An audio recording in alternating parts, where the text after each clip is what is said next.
ये basically counting and reporting concept के अंदर अंडरस्टैंड।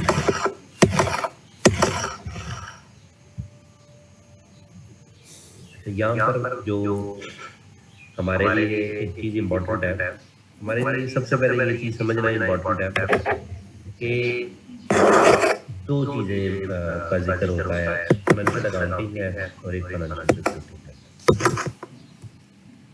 ये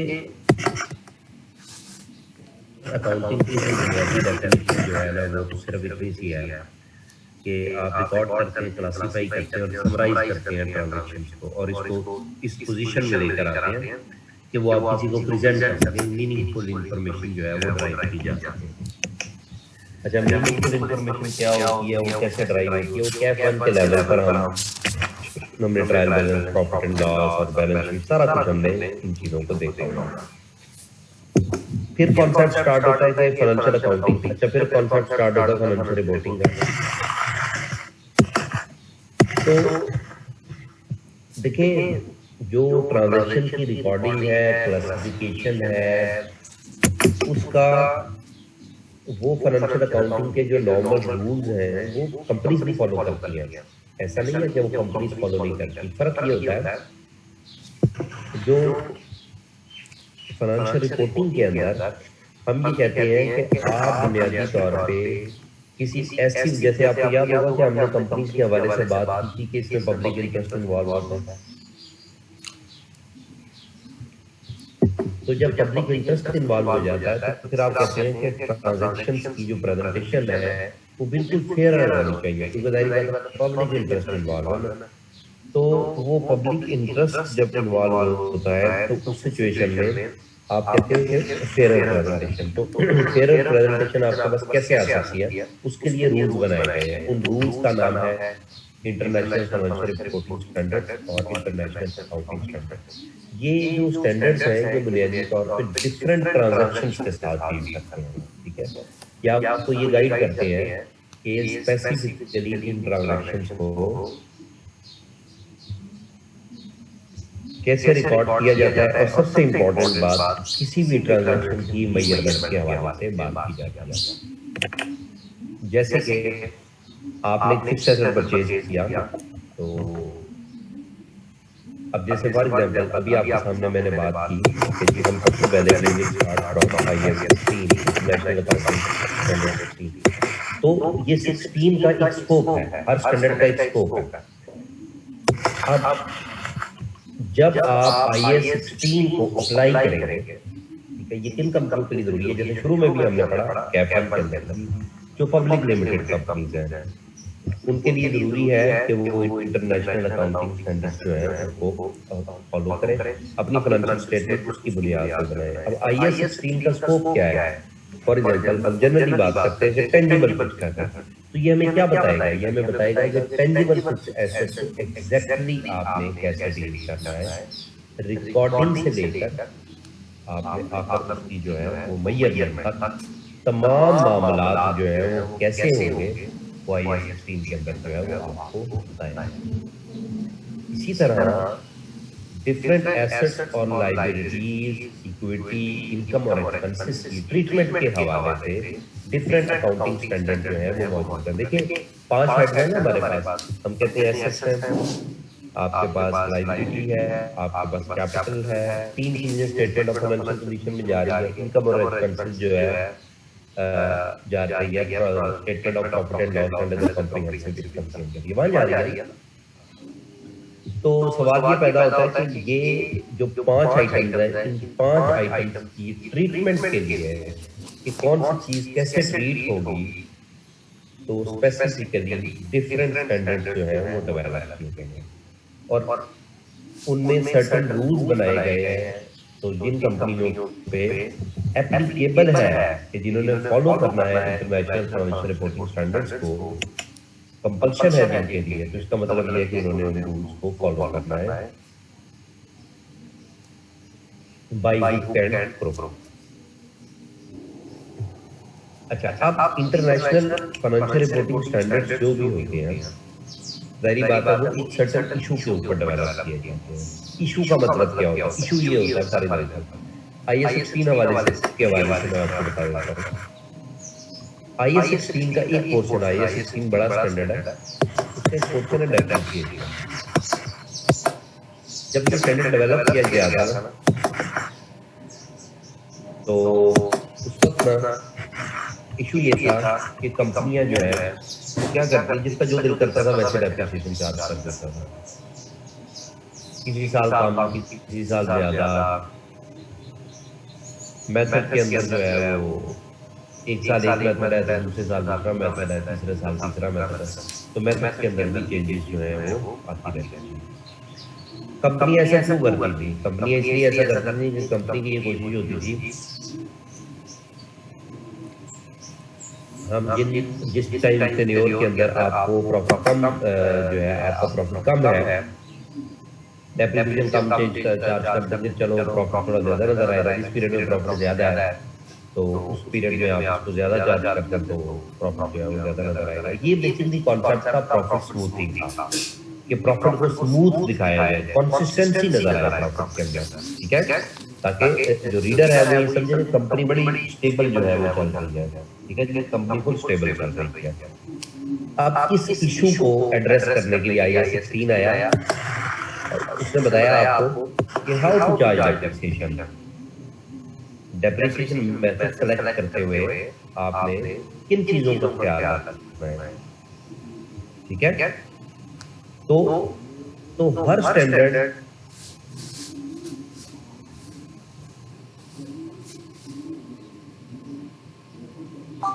डेवलप होता है,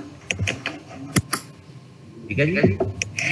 हर स्टैंडर्ड जो है एक सर्टेन इशू पर डेवलप होता है। इशू कोई ना कोई मौजूद होता है।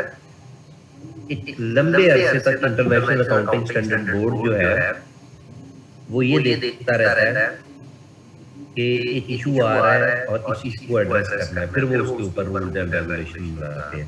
तो कंपनीज वो जो इशू है उसको इस्तेमाल करती हैं अपने बेनिफिट के लिए, ताकि प्रॉफिट को स्मूथ किया जा सके, या एसेट्स को ओवरस्टेट किया जा सके, लायबिलिटीज को अंडरस्टेट किया जा सके। यानी अपने इंटरेस्ट में, यानी दूसरे को जो चीज दिखाई जाती है वो ऑटोमेटिकली वो ऐसे नहीं होती, वो ट्रू पिक्चर नहीं होती किसी कंपनी की फाइनेंशियल परफॉर्मेंस की। तो उस इशू को एड्रेस करने के लिए आप स्टैंडर्ड जो है वो डेवलप। तो ये बात याद रखिए कि हर स्टैंडर्ड किसी स्पेसिफिक इशू को एड्रेस करने के लिए बनाया गया है। वो इशू किसी एसेट से भी रिलेट कर सकता है, किसी लायबिलिटी से भी रिलेट कर सकता है, किसी इनकम से रिलेट कर सकता है, किसी एक्सपेंस से रिलेट कर सकता है, even it can relate with capital, और एट अ टाइम एक से ज्यादा चीजों से भी रिलेट कर सकता है, ठीक है। यहाँ तक बात क्लियर है जी? यहाँ तक क्लियर है आप लोगों को?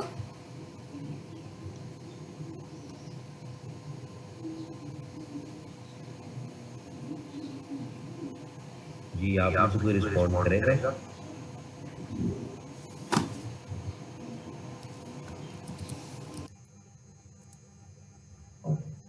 चलेगा। अच्छा, अब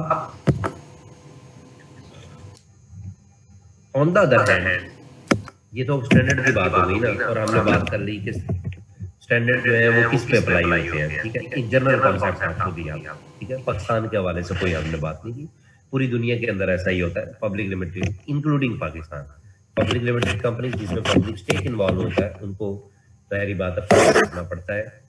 उसमें जैसे पाकिस्तान में एक इदारा है securities and exchange commission of Pakistan, इसी तरह पाकिस्तान के अंदर स्टॉक एक्सचेंज है। पूरी दुनिया के अंदर ये इदारे होते हैं, और फिर जारी बात है इन ये इदारे बेसिकली एम्फसाइज करते हैं कि जी आपने इंटरनेशनल फाइनेंशियल रिपोर्टिंग स्टैंडर्ड जो है उसको फॉलो करना है, क्योंकि उसमें मैंने जैसे आप सबको बताया कि वो इशू बेस्ड होते हैं स्टैंडर्ड, एक स्पेसिफिक इशू को एड्रेस करते हैं। वो इशू जो ऑनेस्ट कंपनी अपने मकसद के लिए, अपने रिकॉर्ड्स को मैनिपुलेट करने के लिए, या अपने सेल्फ इंटरेस्ट को प्रोटेक्ट करने के लिए उस इशू का इस्तेमाल कर रही होती है। जैसे छोटी सी अंडरस्टैंडेबल एग्जांपल मैंने आपको बताया।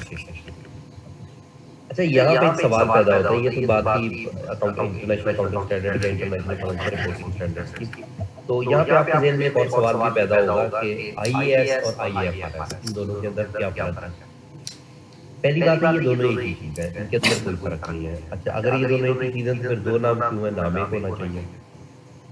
असल में ये सिंस आई थिंक सो 2000 इन्होंने जो आपका इंटरनेशनल अकाउंटिंग स्टैंडर्ड बोर्ड है जो basically international accounting standard develop करता है, इसने सन 2000 के अंदर ना हार्मोनाइजेशन का एक प्रोसेस शुरू किया था। हार्मोनाइजेशन ये था कि ओवर ग्लोबली तमाम कंपनी जो है वो एक ही स्टैंडर्ड फॉलो करें। ठीक है जी, एक पहला ऑब्जेक्टिव ये था, यानी वरना उससे पहले क्या था, पूरी दुनिया के अंदर जो है वो आईएएस फॉलो होते थे।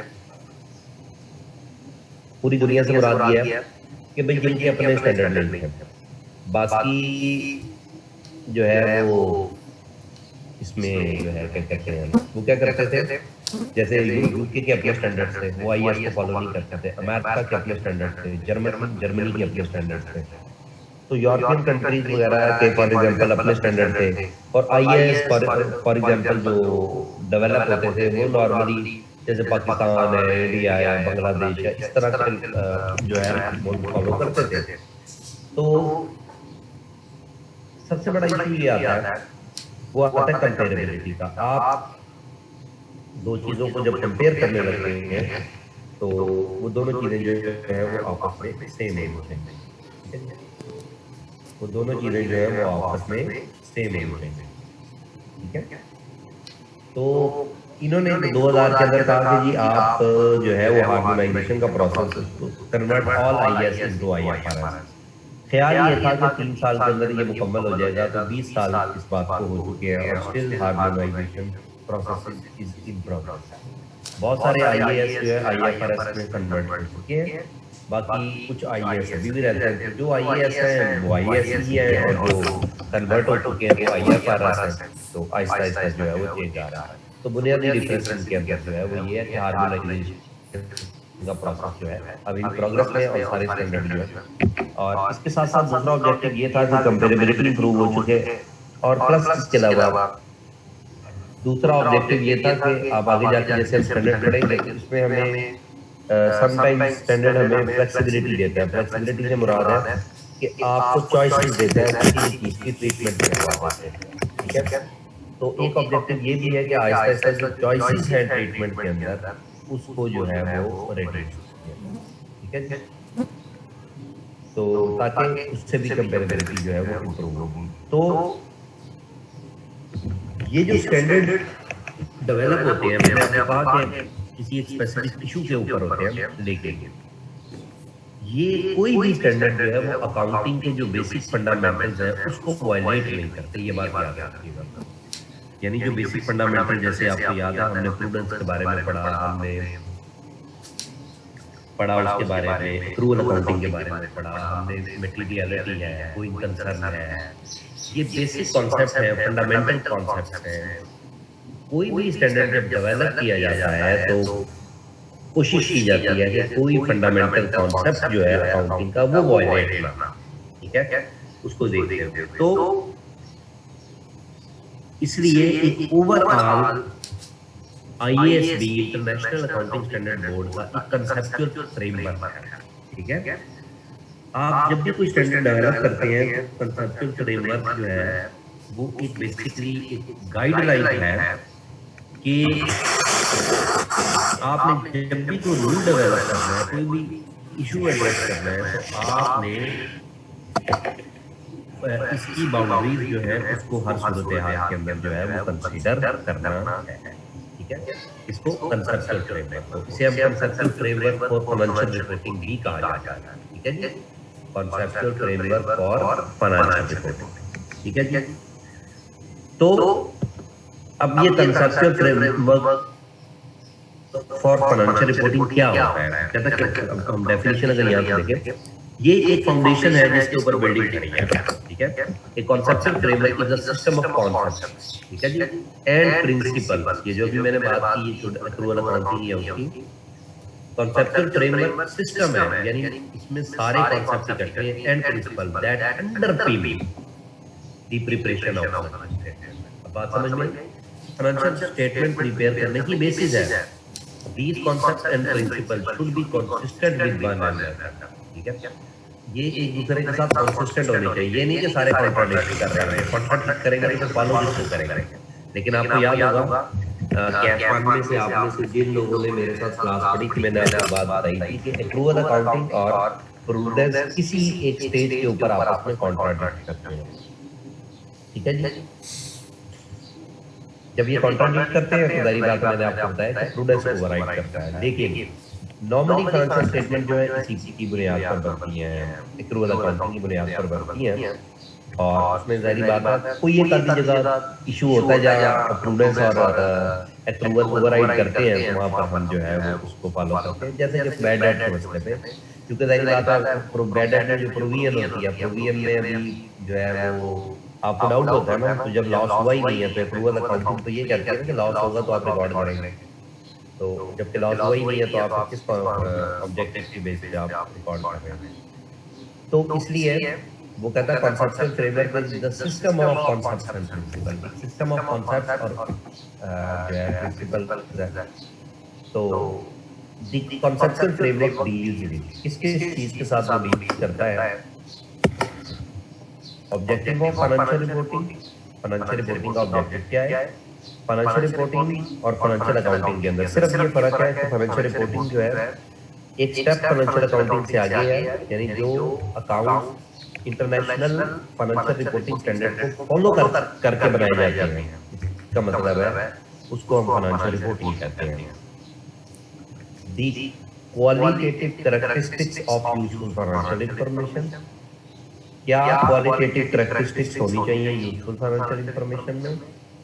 The definition, recognition and measurement of elements from which financial statements are constructed.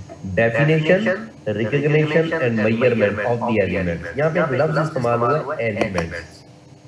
आप में से कोई एक्सप्लेन कर सकता है कि इस एलिमेंट में क्या मीनिंग हो सकते हैं? किसी के ज़हन में कोई पॉइंट हो तो what is the meaning of elements?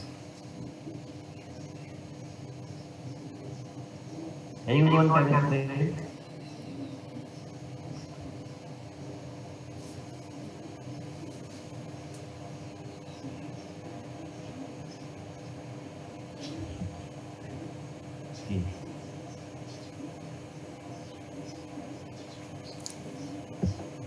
हाँ जी, कोई बंदा जवाब देने के लिए तैयार नहीं है कि एलिमेंट्स क्या हो सकते हैं जिसका यहाँ पर जिक्र किया गया?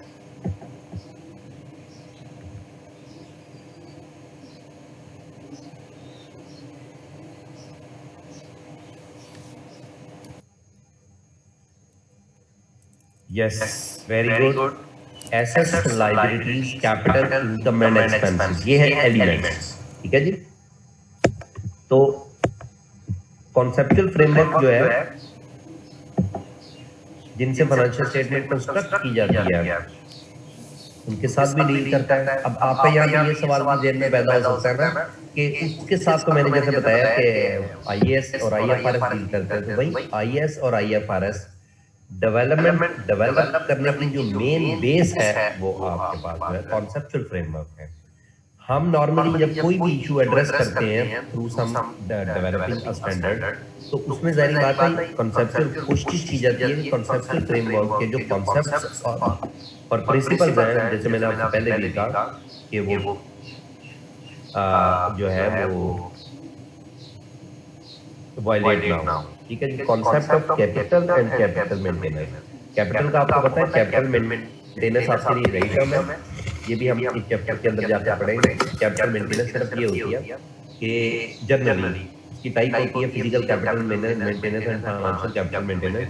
तो कैपिटल मेंटेनेंस ये होती है कि आप कहते हैं कि जी ये कैपिटल है, लेकिन फॉर एग्जांपल 1 लाख रुपया है, तो 1 लाख रुपए में for example, just for an example 10,000 KG material आता है, तो अगले साल अगर इन्फ्लेशन हो जाती है 10,000 की जगह 8,000 आता है, तो जाहिर बात है उसकी जो वर्थ है कैपिटल की कम हो गई है। अब वही रिसोर्स दोबारा खरीदने के लिए मुझे मजीद कैपिटल जो है वो इंजेक्ट करना पड़ेगा। That is the a little bit concept of capital maintenance, ठीक है? ये भी डिटेल में आगे जाकर आ जाएगा, लेकिन एग्जामिनेशन पर्सपेक्टिव से ये कोई बहुत इंपॉर्टेंट नहीं है capital maintenance. The conceptual framework sets out the concept that underlie the preparation and presentation of financial statement for external। ठीक है, ये कॉन्सेप्चुअल फ्रेमवर्क जो है रूल्स डिटरमिन करता है जिनकी बेस पे फाइनेंशियल स्टेटमेंट प्रिपेयर की जाती है और प्रेजेंट की जाती है। कहता है to assist the international accounting standard board in the development of, जो मैंने अभी बात की आपको, कॉन्सेप्चुअल फ्रेमवर्क क्या करता है, वो हेल्प आउट करता है आईएएसबी की फ्यूचर आईएफआरएस डेवलप करने के लिए और एग्जिस्टिंग आईएफआरएस को रिव्यू करने के लिए। आईएएस या आईएफआरएस जब डेवलप हो जाता है तो ये नहीं है कि फिर वो रिव्यू नहीं होता, वो परमानेंटली रिव्यू होता रहता है और वक्त के साथ साथ जो है उसके अंदर आज से 15 साल में अगर आप देखें तो कई स्टैंडर्ड के अंदर बड़ी बड़ी मेजर चेंजेस आई हैं दोबारा। To assist the IASB in promoting harmonization of regulation, accounting standard and procedure relating to presentation of financial statement by providing a basis for reducing the number of alternative accounting statement permitted by IFRS। ये point मैंने आपको पहले भी focus करवाया कि एक objective जो है वो ये भी है अब आने वाले टाइम के अंदर आईएफआरएस का या आईएएस का और जो आईएएस भी चाहता है कि number of available accounting treatment जो है दैट शुड बी रिड्यूस्ड। अच्छा, इसकी एग्जांपल मैं आपको इस तरह देता हूं प्रीवियस नॉलेज से। आपको याद है हमने पिछले समय जो कैप वन के अंदर इन्वेंट्री पढ़ी थी, इन्वेंट्री में हमारे पास दो मेथड उसमें हमें बताया, एक 5-4 एफओ। अच्छा, ये दोनों मेथड अलाउड है, ठीक है जी। 5-4 एफओ जो है वो दोनों मेथड अलाउड है। अब ये देखें, अब अवेलेबल ट्रीटमेंट एक ही इन्वेंट्री की दो है। अब आहिस्ता आहिस्ता आईएएस भी चाहता है कि एक ट्रीटमेंट हो, यानी या फाइफो अवेलेबल हो या एफओ अवेलेबल हो। वजह क्या है? वजह ये है कि उसमें वो ये चाहते हैं कि अवेलेबल ऑप्शन जो है वो हमारे पास, ताकि कंपेरेबिलिटी इंप्रूव हो सके। हर कोई एफओ को फॉलो कर रहा है ना, ठीक है ना। जब डिफरेंट अकाउंटिंग पॉलिसीज फॉलो की जाती हैं तो फिर जाहिर बात है नेचुरली ऐसा होता है कि दो कंपनीज के अंदर कंपैरिजन जो है वो डिफिकल्ट हो जाता है। तो इसलिए ये conceptual framework objective to assist national standard setting body in developing national standard. देखिए, नेशनल स्टैंडर्ड्स की जहां तक बात है ना, जैसे आप ये कह रहे हैं कि पाकिस्तान में आईकैप जो है वो कहती है हमारे तो अपने अकाउंटिंग स्टैंडर्ड है। एक्चुअली वो अपने अकाउंटिंग स्टैंडर्ड नहीं होते, हमने गाइडलाइन तो वहीं से ली होती है। हम सिर्फ नाम दे देते हैं। एग्जांपल मलेशिया के अंदर, उनके अंदर मलेशियन अकाउंटिंग स्टैंडर्ड से एमएएस, बट एमएएस और आप आईएएस को कंपेयर करें उनमें कोई ऐसा जो है वो डिफरेंस मौजूद नहीं था। ऑलमोस्ट दे वर सेम, कोई उसके अंदर जो है ऐसा कोई बड़ा डिफरेंस जो है वो मौजूद नहीं था। तो लेकिन अब आहिस्ता आहिस्ता पूरी दुनिया आहिस्ता आहिस्ता आईएफआरएस की तरफ आ रही है। तो to assist preparers of financial statement in applying IFRS and dealing with topics that have not yet to form the subject of an IFRS। ठीक है जी।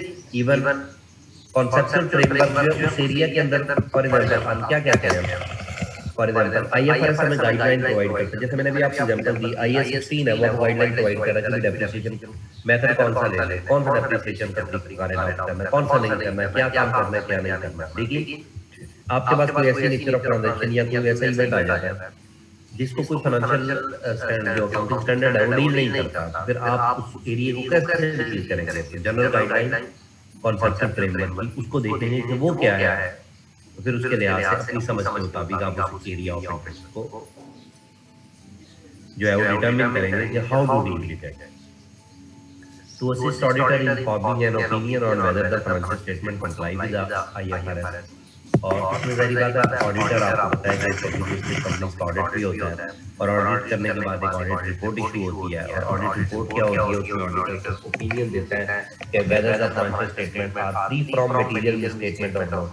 तो उसमें जो है वो, और इसके अलावा फाइनेंशियल स्टेटमेंट जो है वो कंप्लाई करती है विद आईएफआरएस। ऑडिटर का काम है ना ये ओपिनियन फॉर्म करना based on the procedure adopted by the auditor. तो ये जाहिर बात है कॉन्सेप्चुअल फ्रेमवर्क उसको भी हेल्प आउट करता है, खासतौर पर उन एरियाज में जो समटाइम इश्यूज डेवलप हो रहे होते हैं और अभी वो एड्रेस नहीं हुए होते। ठीक है जी। To assist user of financial statement in interpreting the information contained assessment prepared in forest, ठीक है जी। और यूजर ऑफ फाइनेंशियल स्टेटमेंट को अगर कंसेप्चुअल यानी फॉर एग्जांपल जैसे आप हैं, आप कंसेप्चुअल फ्रेमवर्क की अंडरस्टैंडिंग है तो ऑटोमेटिकली इंटरप्रिटेशन जो है आपके रीडर में आसान हो जाएगा। To provide those who are interested in work of IAS with information about its approach of IFRS. अब ये बात देखिए बड़ी इंपॉर्टेंट है कि फॉर्मुलेशन ऑफ आईएफआरएस कौन से कॉन्सेप्ट है जिसको बुनियाद बनाकर कोई आईएफआरएस डेवलप किया जा सकता है। मैंने एक बात आपसे पहले भी कही कि IFRS comes in response to an issue, कि एक इशू आ रहा है और इशू को लोग फाइनेंशियल स्टेटमेंट को मैनिपुलेट करने के लिए इस्तेमाल कर रहे हैं। When it comes into the notice of IASB, तो they start working on it. सबसे पहले स्टैंडर्ड टेक्स्ट को ये ड्राफ्ट आता है। पहले तो बात में पूरी दुनिया की जो रेगुलेटरी बॉडीज है उनको भेजा जाता है कि ये इशू है, ये प्रपोज स्टेटमेंट है, फिर उसके इसको ये ड्राफ्ट आता है, फिर एप्लीकेशन होती है, फिर आहिस्ता आहिस्ता फाइनल जो है आईएफआरएस जो है डेट दी जाती है कि फलानी तारीख से जो है वो इम्प्लीमेंटेशन कर दिया जाएगा। तो जो लोग इंटरेस्टेड है कि भाई आर्गुमेंट क्या है, किस बेसिस के ऊपर स्टैंडर्ड डेवलप किया, तो वही बात मैंने आपको जैसे बताया कि कोई भी फंडामेंटल कॉन्सेप्ट जो है किसी स्टैंडर्ड को डेवलप करने के लिए आपका जो है वो वायलेटेड नहीं किया जा सकता, ठीक है। तो कॉन्सेप्चुअल फ्रेमवर्क एक फाउंडेशन है जिसके ऊपर बिल्डिंग आईएफआरएस की बिल्डिंग आप खड़ी करके फाइनेंशियल रिपोर्टिंग का स्ट्रक्चर खड़ा करते हैं, ठीक है जी। यहाँ तक क्लियर है? कोई चीज या कोई पॉइंट आप यहाँ तक पूछना चाहते हैं?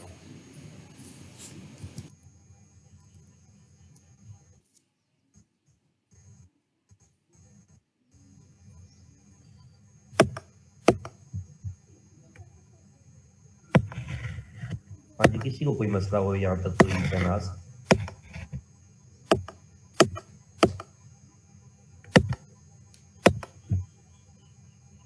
कहता conceptual framework not an IFRS. अब क्लियर होगी बात, ये फाउंडेशन है। Nothing in the conceptual framework overrides any specific IFRS, ठीक है। किसी स्पेसिफिक आईएफआरएस को वो ओवरराइड नहीं करता। ये जर्नल कॉन्सेप्ट्स हैं जिनके ऊपर ये स्ट्रक्चर मौजूद है। On very rare occasions, there may be a conflict between conceptual framework and IFRS. In those cases, requirement of IFRS prevails. Clear होगी बात? अगर कहीं conceptual framework उसको conflict करता है, तो फिर IFRS जो है, ठीक है जी? Elements of financial statement. The element of financial statement defined in the conceptual framework. Conceptual framework में जो element define किए हैं वो assets, liabilities, equity, which relate to reported entity financial position, यानी statement of financial position से belong करती हैं। Elements, income and expenses which relate to reported entity, reporting entity financial performance, जो financial performance से belong करती हैं, यानी statement of profit and loss and other comprehensive income। कहता these elements are linked to economic resource, claims and changes in economic resource and claims are explained as under। आपको याद है मैंने asset की डेफिनेशन आपको बताई थी, वो नॉर्मली उसको कैफन के लेवल पर जो है वो इम्पोर्टेंट नहीं थी, क्योंकि मैंने आपको उसकी बताई थी कि सारी बात आगे जाके आपको पता हो। जैसे फॉर एग्जांपल वो क्या कहता है कि एसेट्स के बारे में, एक present economic resource controlled by an entity. मैंने बताया था asset is the resource controlled by the entity as a result of past event. Past event का मतलब क्या है? पास्ट में जरी बात आपने खरीदा होगा, तो खरीदना जो है वो बुनियादी तौर पे पास्ट इवेंट है। An economic rise that has the potential to produce economic benefit। मैंने उसमें क्या चीज आपको बताई थी कि दो कंडीशंस मीट होना जरूरी है। एक, future economic benefit will flow to the organisation, और दूसरा ये था फ्यूचर इकोनॉमिक बेनिफिट के अलावा जो अगली चीज थी वो आपके लिए ये थी कि इसमें cost of an asset can be estimated reliably. आप उस एसेट की कॉस्ट को एस्टिमेट कर सकते हैं। अब लायबिलिटी क्या है? Claim, a present obligation, present obligation of an entity to transfer economic benefit, economic resource as a result of past event. जैसे फॉर एग्जांपल आपने गुड्स खरीदी तो पास्ट इवेंट हो गया ना, आपने पैसे दिए उधार किया, अब आपने पेमेंट करनी है। तो liability is actually present obligation, और उसमें कंडीशन इसी तरह है कि future economic benefit will flow from not flow to flow from the organisation, और amount of liability can be estimated reliably। अच्छा, इक्विटी क्या है? Residual interest in asset of the entity after deducting of liability, यानी total asset में से total liabilities minus कर लें तो आपको बस इक्विटी बचती है, और वो that belongs to share holder of the company.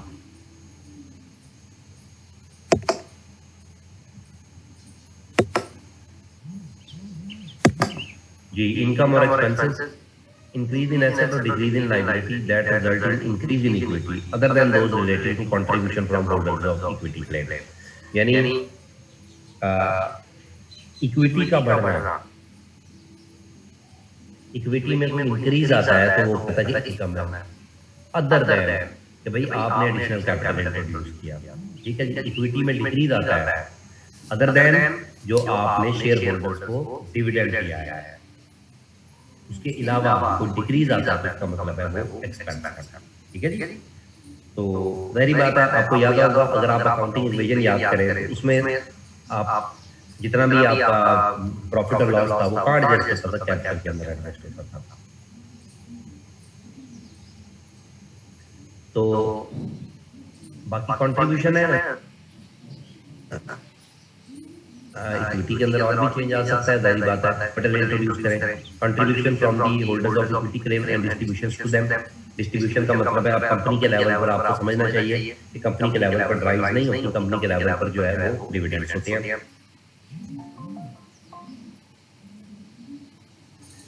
और उसके बाद वो कहता है कि एक्सचेंज इंक्रीज और डिक्रीज इन इक्विटी, ठीक है जी।